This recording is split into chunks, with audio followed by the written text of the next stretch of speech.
પરસોત્તમ મહિનામાં ખવાય એવી રાજગરાની ફરાળી સુખડી એક સિક્રેટ વસ્તુ નાખીને બનાવશો ને તો દૂધ જેવી સફેદ અને રૂ જેવી પોચી બનશે. હેલો ફ્રેન્ડ્સ, સુપર મેજિક રસોઈમાં મિત્રો હું આપનું સ્વાગત કરું છું.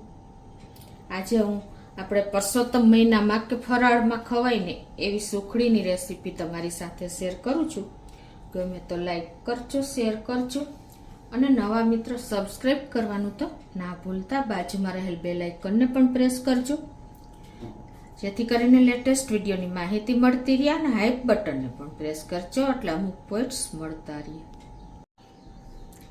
તો હવે આ સુખડી આપણે જ્યારે ઉપવાસ કરીએ છીએ, અત્યારે પરસોત્તમ મહિનો ચાલી રહ્યો છે, તો આ તમને એકદમ પચવામાં પણ હલકી અને હાઇજેનિક એટલે કે એકદમ વિટામિન્સથી ભરપૂર એવી સુખડી બનશે. સુખડી જેમ આપણે રૂટીન બનાવીએ છીએ એમ જ છે, પણ તમે રાજગરાના લોટની સુખડી બનાવો છો ને ત્યારે એ શેકાતા એકદમ પછી કાળો થઈ જાય છે લોટ, અને સુખડી પણ કાળી દેખાય છે.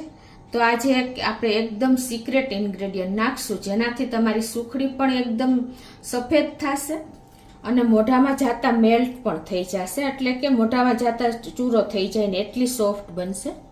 તો આપણે બનાવવાનું ચાલુ કરીએ. તો હવે ઇન્ગ્રેડિયન્ટમાં પરફેક્ટ મેજરમેન્ટ સાથે જ બતાવું છું. 1 કપ આપણે રાજગરાનો લોટ લીધો છે, જે માર્કેટમાં અવેલેબલ હોય છે. એની સામે અડધો કપ ઘી અને અડધો કપ ગોળ અને બદામની કતરણ છે. અને સિક્રેટ ઇન્ગ્રેડિયન્ટ આપણે ઉમેરી દેશું. તો બનાવી લઈએ આપણે. પહેલા તો ગેસ ઓન કરશું. જે રૂટીન સુખડી હોય છે એ રીતે જ બને છે, પણ અમુક પોઈન્ટ્સ તમે જો ધ્યાનમાં રાખશો ને તો તમારી સુખડી પણ સોફ્ટ બનશે. તો પહેલા તો આપણે આ અડધો કપ ઘી લીધું છે અને નાખી દેશું. આપણે 1 ભાગનું બચાવશું એટલે જોઈ તો એડ કરશું. અત્યારે અડધો કપમાં થોડુંક મેં રાખ્યું છે. આમાં ગેસની ફ્લેમ આપણે મીડિયમ રાખી છે. હવે ખાસ તમારે શું ધ્યાન રાખવાનું છે કે આપણી સુખડી ઘણી વખત ચીકણી બને છે. આપણે જ્યારે રૂટીન સુખડી બનાવીએ છીએ ને ત્યારે પણ એવું થાય છે. તો એના માટે તમારે હંમેશા થોડુંક ઘી મેલ્ટ કરવાનું, ગરમ કરવાનું, અને તમારે આ રીતે ચેક કરી જોવાનું. જો આ રીતે લોટ નાખો અને સેજ લોટ આમ ઘીમાં ચડચડે તો તમારું ઘી પરફેક્ટ ગરમ છે. જો અત્યારે આપણો લોટ સેજ હાલે છે, તો આ રીતે તમારે ઘી ગરમ કરીને હંમેશા લોટ નાખવાનો. એટલે હવે આપણે આ જે રાજગરાનો 1 કપ લોટ લીધો છે એને નાખીને અને સ્લો ટુ મીડિયમ ફ્લેમ ઉપર કન્ટિન્યુ ચલાવતા ચલાવતા આપણે એને શેકી લઈએ.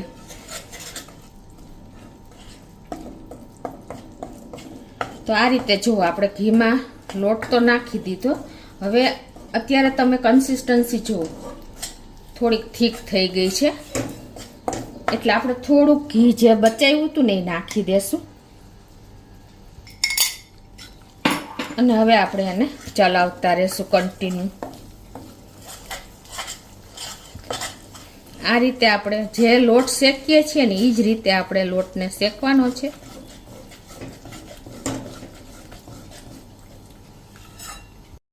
તો આ રીતે જો લાઈટ એવો બદામી કલર આવ્યો છે, હજી આપણે 1-2 મિનિટ શેકશું. મિત્રો, આ સુખડી આપણે રાજગરાનો લોટ એટલો કેલ્શિયમથી ભરપૂર હોય છે, તો બાળકોને પણ તમે જો રેગ્યુલર નાના બાળકોને આપશો ને તો હેલ્થ માટે બહુ બેસ્ટ છે. તો જો અત્યારે આપણો લોટ શેકાઈ ગયો છે અને એકદમ ફ્લફી થઈ ગયો છે. જેમ લોટ શેકાતો જશે ને એમ લોટ અને ઘી મિક્સ થશે અને લોટ અળવો થઈ જશે.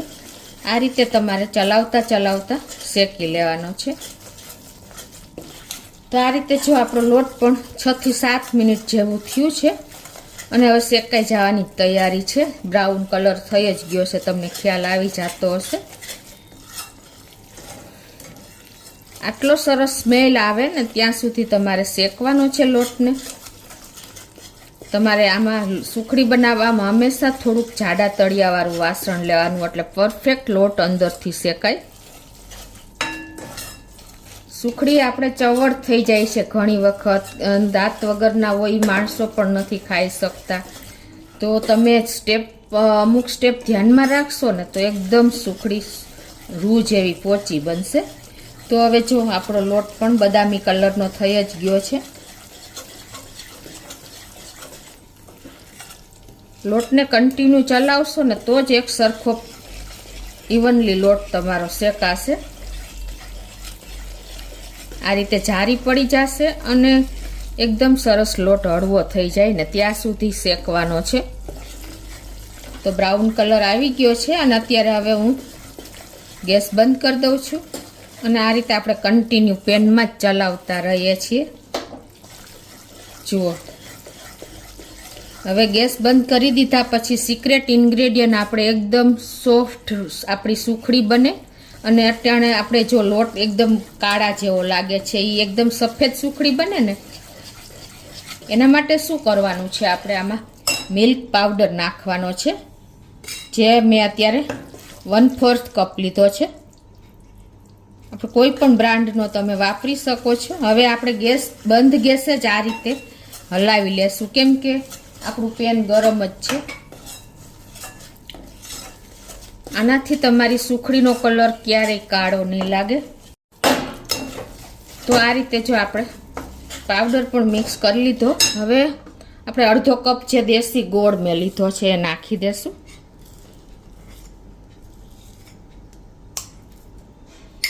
અને એને આપણે બંધ ગેસે જ આ રીતે થોડોક લોટ ઠંડો થાય ને પછી જ નાખવાનો, એટલે તમારે ક્યારેય સુખડી ચવડ નહીં બને. આ રીતે આપણે ગોળને પણ મિક્સ કરી લઈએ. આ પ્રોસીજરમાં થોડુંક તમારે ઝડપ રાખવાની છે. આ રીતે જો આપણો ગોળ પણ સરસ મિક્સ થઈ ગયો છે. હવે આને આપણે એક પ્લેટ મેં ગ્રીસ કરી લીધી છે ઘીથી, એમાં ઢાળી દેશું સુખડીને. સુખડી બનાવતા કોઈ ટાઈમ નથી લાગતો. અત્યારે તમે પરસોત્તમ મહિનામાં જો આ ફરાળ તરીકે ઉપયોગ કરશો ને તો તમને પેટ પણ ભરાયેલું લાગશે અને પોષણ પણ મળી રહેશે. તો આ રીતે આપણે ઇવનલી પ્લેટમાં સ્પ્રેડ કરી અને સેજ પ્રેસ કરી લઈએ.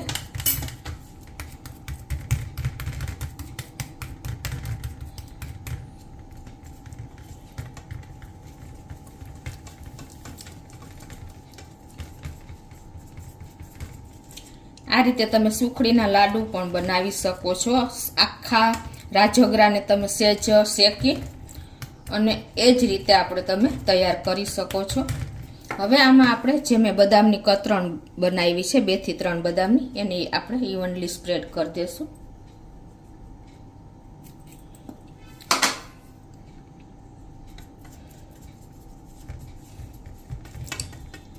અને હવે આને આપણે સેજ ગરમ છે ને ત્યાં જ એને પીસ પાડી લેશું.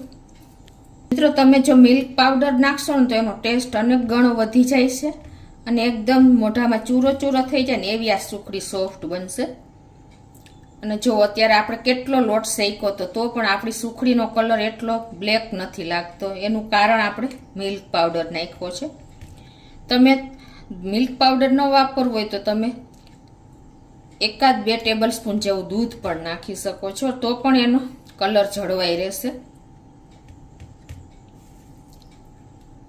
તો હવે આને આપણે થોડી પીસ કરીને અને ઠંડી થવા દઈ પછી તમને બતાવું. આપણી સુખડી પણ ઠંડી થઈ ગઈ છે તો તમને પીસ કરીને બતાવું. જો એકદમ સરસ આપણી સુખડી રેડી થઈ છે બધી જ.